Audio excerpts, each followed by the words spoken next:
कान्हा के जंगल में ठंड का मौसम आ गया था। कालू कौवा और सुंदरी कौवी जंगल के पक्षियों को ठगने की नई योजना बना रहे थे। पिछली बार हमने जंगल के पक्षियों को नकली दूध बेचकर खूब मुनाफा कमाया था। इस बार ठंड के मौसम में हम पक्षियों को असली आइसक्रीम बेचकर मुनाफा कमाएंगे। सुंदरी, लगता है ठंड के मौसम में तुम्हारा दिमाग भी ठंडा हो गया है। भला कोई भी पक्षी ठंड के मौसम में आइसक्रीम खाता है? तुम्हें नहीं लगता हमें किसी और योजना पर काम करने की जरूरत है? रहने दो कालू जी, आपकी सोच जहाँ पर खत्म होती है, सुंदरी वहाँ से सोचना शुरू करती है। इस दुनिया में आजकल उल्टा पुल्टा खान पान का रिवाज चल रहा है। लोग फैशन के चक्कर में बेमौसम खाने की चीज खा रहे हैं और ऐसा करने पर वे अपने आप को बहुत कूल मानते हैं। हमें बस जंगल के पक्षियों को ठंड में आइसक्रीम खाने के फायदे के बारे में बताना है और फिर देखना हमारी आइसक्रीम चुटकियों में बिक जाएगी। वहाँ सब तो ठीक है सुंदरी, लेकिन हम आइसक्रीम लाएंगे कहाँ से? इस ठंड के मौसम में मैं शहरी जंगल नहीं जा पाऊंगा और मुझे यह भी नहीं पता कि आइसक्रीम मिलती कहाँ है। और यदि आइसक्रीम शहरी जंगल से लाते लाते यदि मेरी चोंच में पानी आ गया तो सभी आइसक्रीम तो मैं वापस आते आते ही खा जाऊंगा। हे भगवान, पता नहीं मेरी किस्मत में जंगल का सबसे मूर्ख कौवा ही लिखा था। कालू जी, यह जो हमारे घोंसले में ढेर सारा सड़ा हुआ दूध है, उससे ही हम आइसक्रीम बनाएंगे और उसे जंगल के पक्षियों को बेचेंगे।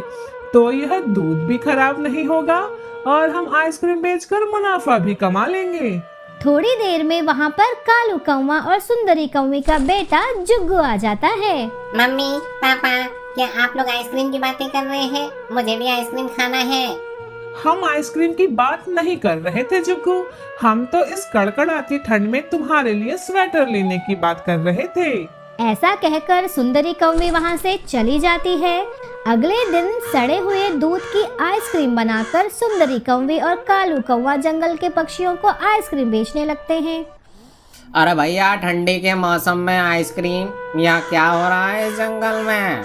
मेरा तो गला वैसा ही बैठा हुआ है, मैं आइसक्रीम के पास भटक भी नहीं सकता, खरीदने की तो दूर की बात है। कालू जी, लगता है शहरी जंगल के पक्षियों के बारे में इस जंगल के पक्षी नहीं जानते।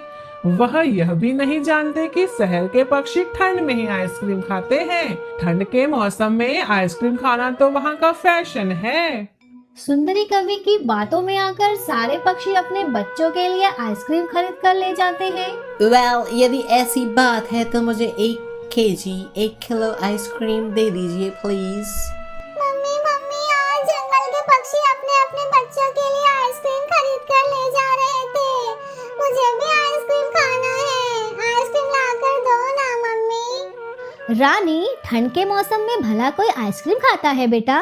सुंदरी आंटी तो कह रही थी कि ठंड के मौसम में आइसक्रीम खाना बहुत अच्छी बात होती है और हमें भी खाना चाहिए आइसक्रीम। लेकिन हमारे पास आइसक्रीम खाने के पैसे नहीं हैं बेटा।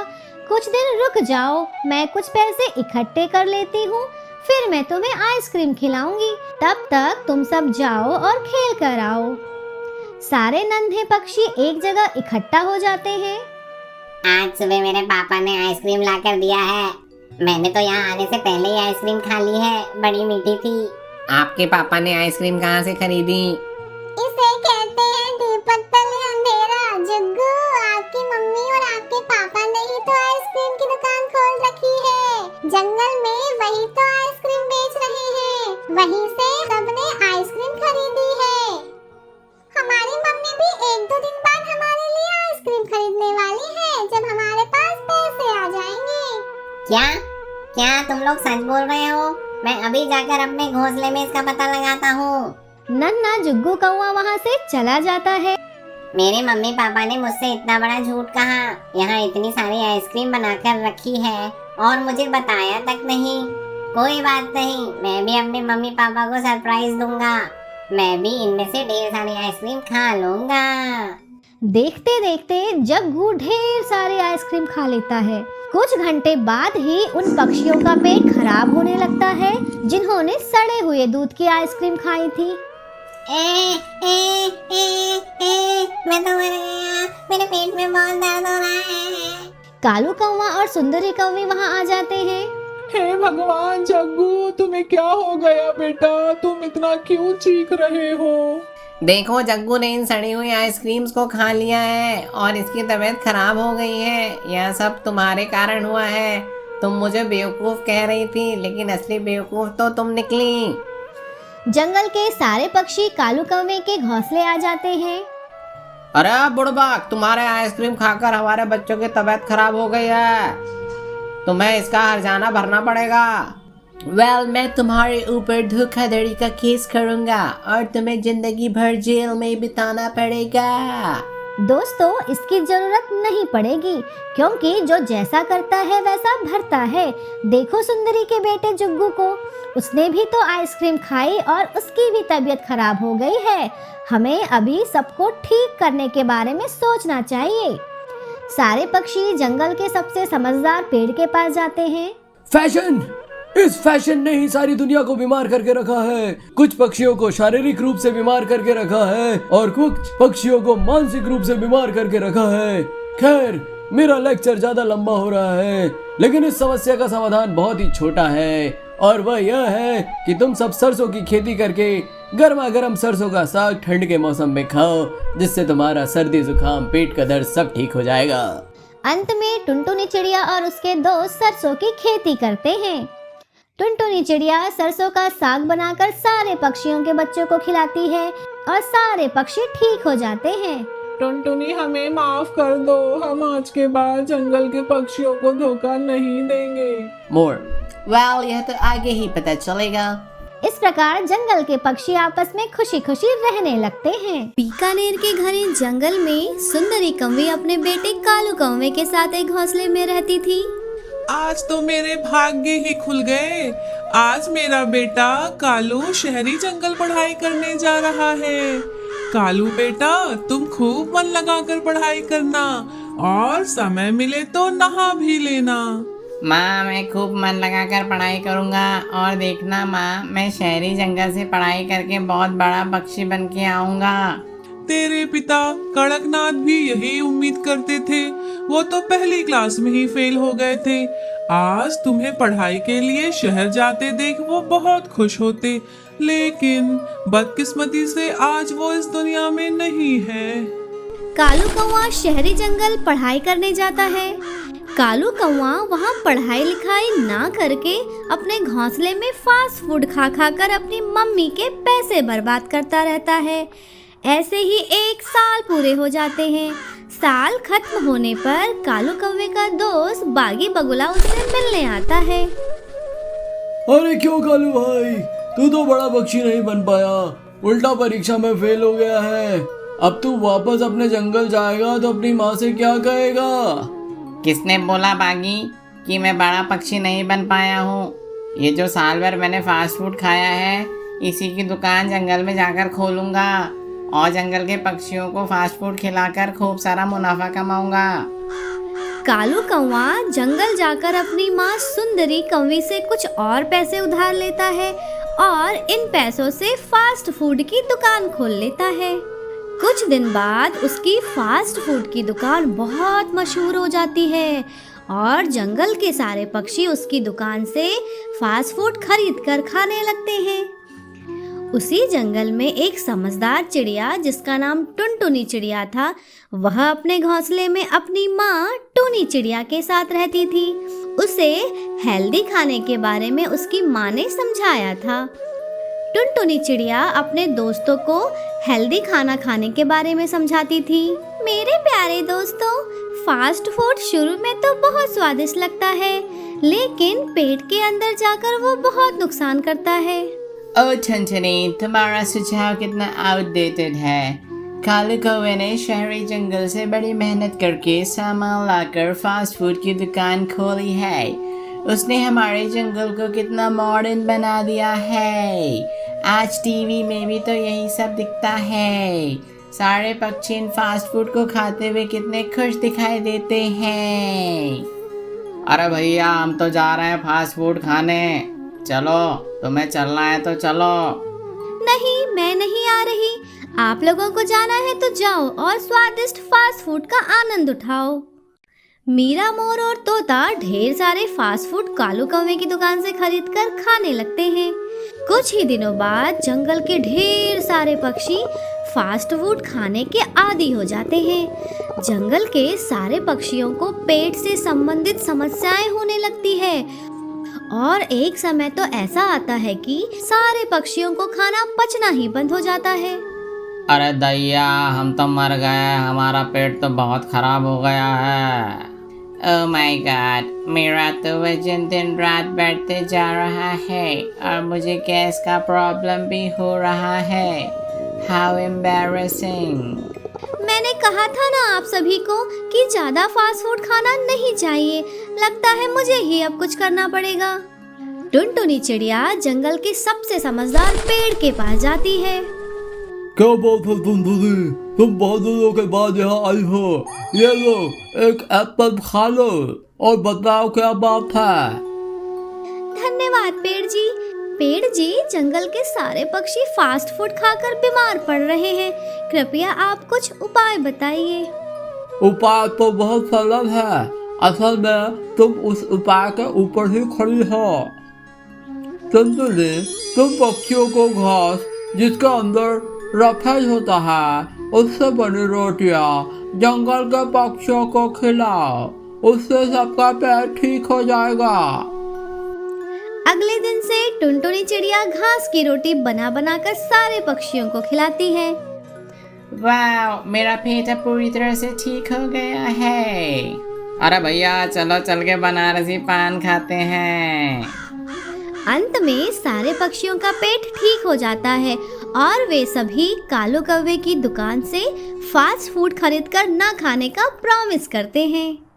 एक समय की बात है, सुंदरवन में कालू कौवा और बंटी कबूतर दो पक्षी रहते थे।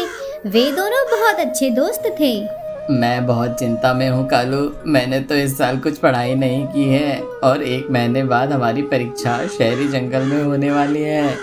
मैंने अपने माता पिता से किताबों के पैसे तो लिए थे, लेकिन मैंने उन पैसों से जंगल की मिठाइयाँ खरीद कर खा ली हैं। मुझे तो समझ नहीं आ रहा है मैं क्या करूँ, और वो मिठाइयाँ उतनी मीठी भी नहीं थी। वैसे तो मैंने भी साल भर कुछ पढ़ाई नहीं की है, लेकिन हमें परीक्षा तो देना होगा। एक काम करते हैं, हम शहरी जंगल में एक घोंसला किराए पर ले लेते हैं। वहीं हम 1 महीना रहेंगे और वहां रहकर पढ़ाई करके परीक्षा देंगे और परीक्षा खत्म होने पर हम वापस अपने जंगल आ जाएंगे। हाँ कालू, तुम्हारा यह सुझाव मुझे बहुत अच्छा लगा।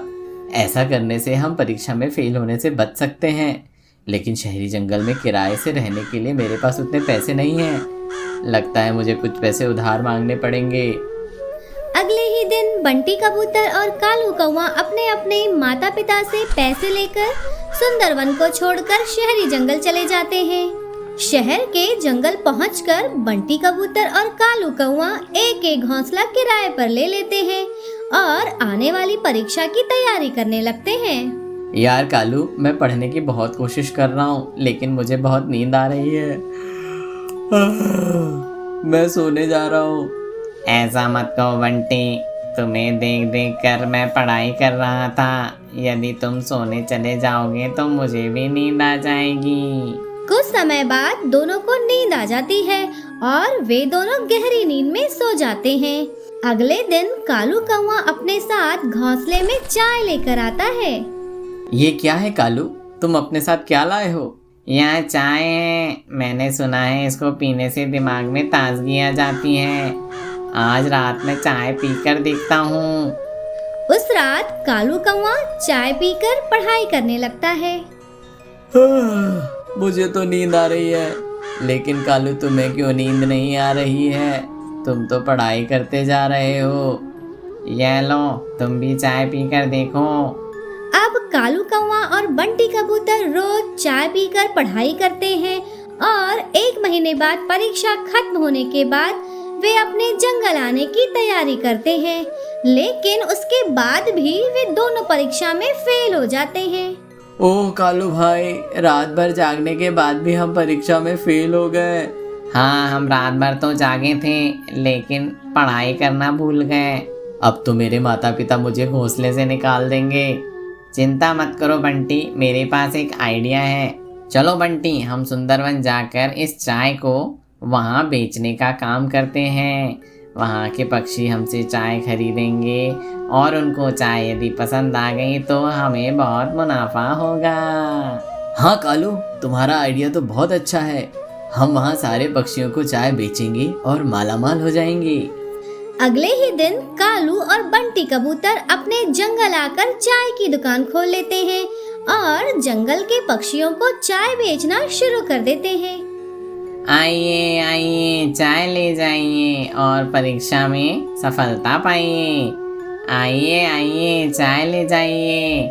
भला चाय पीने से परीक्षा में सफलता का क्या लेना देना? चाय पीने से आपकी नींद भाग जाएगी और आप बहुत देर तक पढ़ाई कर पाओगे, और देर तक पढ़ोगे तो परीक्षा में सफलता तो मिलेगी ही। अच्छा ऐसी बात है, तो मुझे भी एक पैकेट चाय दे दो। मुझे चाय पीने का आइडिया कुछ ठीक नहीं लग रहा है। मुझे लगता है कि हमें प्राकृतिक वस्तुओं का ही उपयोग करना चाहिए। मैं तो चाय लेने जा रही हूँ। मैं इस बार परीक्षा में तुमसे ज्यादा अच्छे नंबर लाऊंगी टुनटुनी। अब कालू कौवा और बंटी कबूतर का चाय का धंधा जंगल में फेमस हो जाता है। लेकिन कुछ दिनों बाद जंगल के अधिकतर पक्षी अधिक चाय पीने के कारण उनकी नींद उड़ जाती है और परीक्षा के पहले वो बीमार पड़ने लगते हैं। जंगल के सारे पक्षी बीमार होने लग गए हैं। लगता है मुझे ही कुछ करना होगा। टुनटुनी चिड़िया जंगल के सबसे समझदार और जादुई पेड़ के पास जाती है। पेड़ जी, जंगल के सारे पक्षी चाय पीकर बीमार पड़ रहे हैं। कृपया इसका कुछ उपाय बताइए। इसका उपाय बहुत ही सरल है टुनटुनी। यह लो, यह बादाम है। इसे तुम जमीन में लगा देना। यह 2 दिन में ही एक बहुत बड़ा बादाम का पेड़ बन जाएगा और यह पेड़ बहुत सारे बादाम के फल देगा। सुबह सुबह बादाम खाने से दिमाग को चाय से भी ज्यादा ऊर्जा मिलती है। जब जंगल के पक्षी सुबह सुबह बादाम खाएंगे तो उन्हें चाय की जरूरत नहीं पड़ेगी। टुनटुनी चिड़िया सारे पक्षियों को बादाम खाने का सुझाव देती है और उस पेड़ के बादाम को सारे पक्षियों को देती है। सारे पक्षी रोज बादाम खाकर तरोताजा हो जाते हैं और उनकी चाय पीने की लत छूट जाती है।